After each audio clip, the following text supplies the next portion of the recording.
SSP ने की सफाई। प्रधानमंत्री नरेंद्र मोदी के सपने को साकार करने के लिए हर कोई हाथ में झाड़ू उठाता नजर आ रहा है। यूपी के मेरठ में एसएसपी ने झाड़ू लगाकर पुलिस लाइन में सफाई की। फिल्मी हस्तियों से लेकर खेल जगत और राजनीतिक दिग्गजों समेत तमाम लोग मोदी के स्वच्छ भारत के ख्वाब को पूरा करने में लगे हैं। ऐसे में भला यूपी पुलिस पीछे क्यों रहती? मोदी के सपने का फैक्टर रविवार को यूपी के मेरठ में भी देखने को मिला। यहाँ के पुलिस कप्तान ओंकार सिंह भी हाथ में झाड़ू लेकर पुलिस लाइन में सफाई करते नजर आए। एसएसपी के साथ जिले के तमाम सीओ और भारी संख्या में पुलिस कर्मियों ने भी सफाई अभियान के तहत सफाई की। अधिकारियों का इस तरह से झाड़ू लगाना साफ दर्शा रहा है कि मोदी अभियान का असर सभी पर हो रहा है। बिल्डिंग गिराई। अमेरिका के अटलांटा शहर में एक 19 मंजिला इमारत महज 5 सेकंड में ढहा दी गई। 40 साल पुरानी इस बिल्डिंग को डायनामाइट के जरिए उड़ाया गया। अमेरिका में 40 साल पुरानी बिल्डिंग देखते ही देखते महज 5 सेकंड के भीतर जमींदोज हो गई। जॉर्जिया प्रांत के अटलांटा शहर में मौजूद इस इमारत में 19 फ्लोर थे। एक्सपर्ट की मौजूदगी में इस होटल को डायनामाइट की मदद से तोड़ा गया। पूरे एहतियात और तकनीक के साथ इस काम को अंजाम दिया गया। पूरी बिल्डिंग गिर गई, लेकिन आसपास की इमारतों को जरा भी नुकसान नहीं पहुंचा। जब इस काम को अंजाम दिया जा रहा था, उस वक्त वहां भीड़ एकत्र हो गई थी। हेलीकॉप्टर की मदद से इस मंजर को रिकॉर्ड किया गया। आपको बता दें, इस बिल्डिंग को इसी साल जनवरी माह में बाल स्वास्थ्य सेवा संस्थान ने खरीदा था। पुलिस हिरासत में हमला। यूपी के मुजफ्फरनगर में बाइक सवार बदमाशों ने एक युवक को गोली मार दी। दरअसल मेरठ के लिसाड़ी गेट निवासी खालिद पर गैंगस्टर का मुकदमा चल रहा है, जो फिलहाल बिजनौर जेल में बंद है। खालिद को पुलिस कस्टडी में मेरठ कोर्ट में पेशी पर लाया गया था। वापस लौटते समय खालिद पर घात लगाए बदमाशों ने मुजफ्फरनगर के मीरापुर इलाके में हमला बोल दिया। पुलिस कस्टडी में ही खालिद को गोली मारने के बाद बदमाश बाइक पर सवार होकर फरार हो गए और पुलिस देखती रह गई। हालांकि इस हमले में पुलिस वाले भी बाल बाल बचे। आनन फानन में बुरी तरह से घायल आरोपी खालिद को मेरठ मेडिकल कॉलेज ले जाया गया, जहाँ उसकी हालत गंभीर बनी हुई है। इस घटना के बाद जहां इलाके में सनसनी पसरी हुई है, वहीं बदमाशों की तलाश में पुलिस टीम गठित की गई है। रिश्तों में फ्रेब। उत्तर प्रदेश के बरेली जिले में महिला की खरीद फरोख्त का एक ऐसा मामला सामने आया है, जिसमें महिला को एक बार नहीं बल्कि बार बार बेचा गया। पुरुष प्रधान समाज में चंद लोगों के हाथों की कठपुतली बन चुकी ये अबला बरेली शहर की रहने वाली है, जिसने पुलिस के सामने अपनी दर्द भरी कहानी बयां की तो पुलिस वालों का सिर भी शर्म से नीचे झुक गया।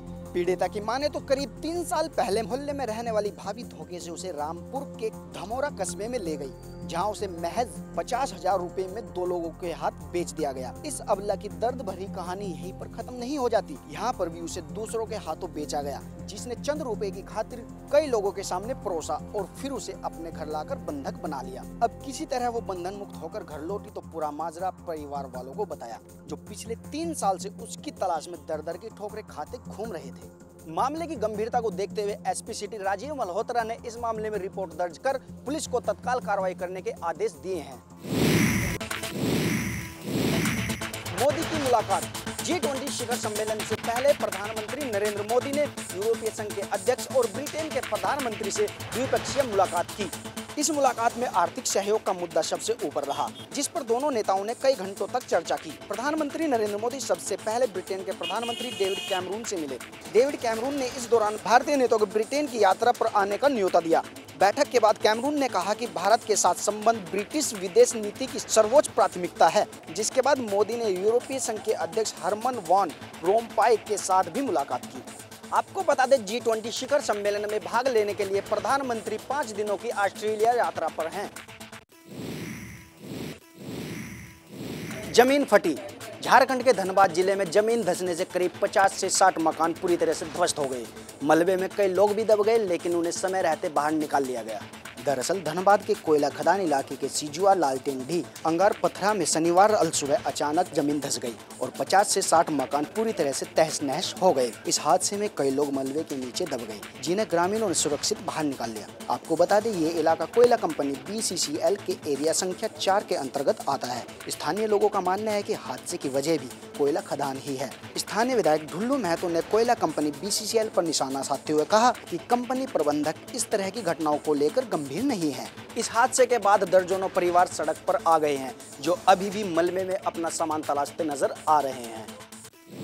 बिलासपुर गिरफ्तारी की तैयारी। सतलोक आश्रम के प्रमुख संत रामपाल को गिरफ्तार करने के लिए जिला प्रशासन ने और नाकाबंदी तेज कर दी है।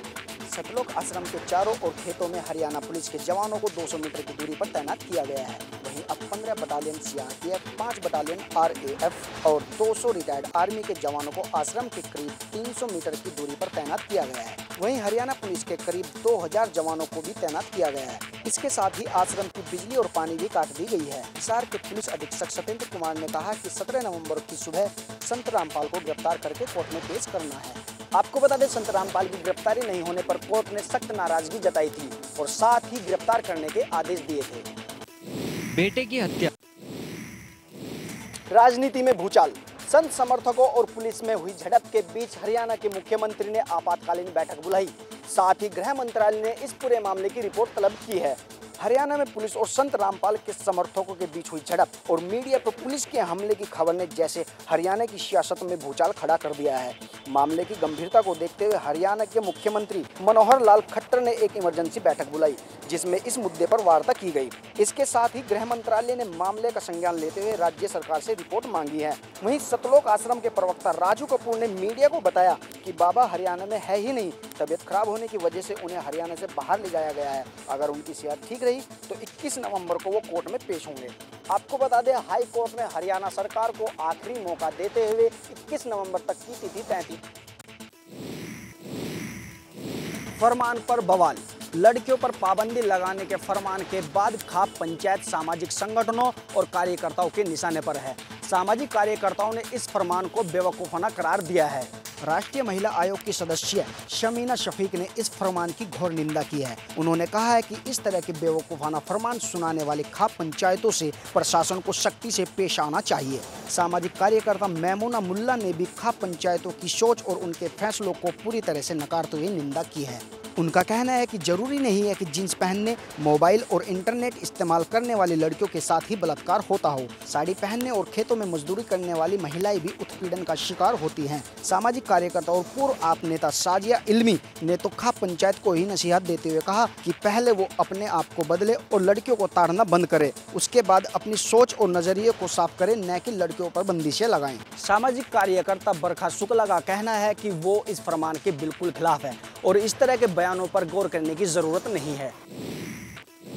लापरवाही की हद।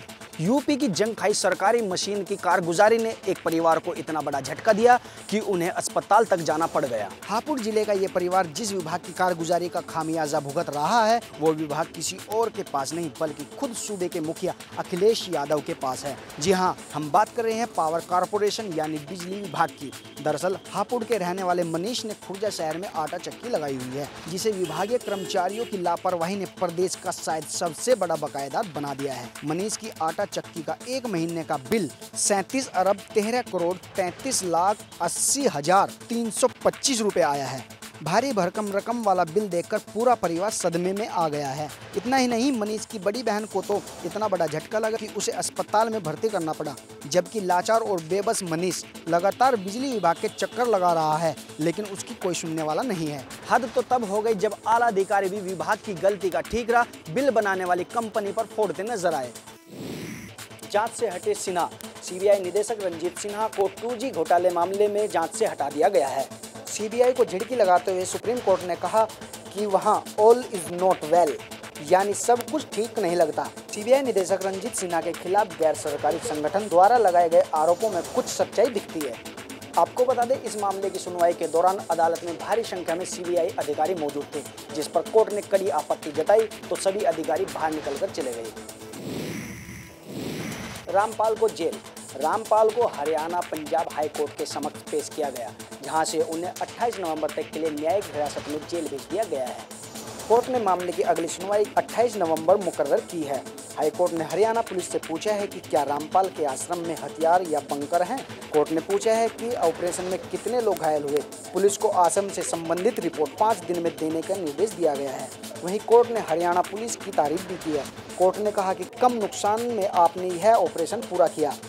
इसके साथ ही सरकारी वकील ने नुकसान का सारा खर्च रामपाल से वसूलने की मांग की है। सुनवाई के दौरान कोर्ट ने रामपाल की संपत्ति का ब्यौरा भी मांगा है और साथ ही कहा है कि सरकारों को इस तरह के डेरों आश्रमों पर लगाम लगानी चाहिए। इससे पहले पंजाब हरियाणा हाई कोर्ट ने साल 2006 के रोहतक मर्डर केस में रामपाल को मिली जमानत रद्द कर दी। रामपाल इस मामले में साल 2008 से जमानत पर था। हाई कोर्ट ने स्वतः संज्ञान लेते हुए यह आदेश दिया है। आपको बता दें, एक सप्ताह से ज्यादा चले हाई वोल्टेज ड्रामे के बाद रामपाल को उसके आश्रम से गिरफ्तार किया गया है।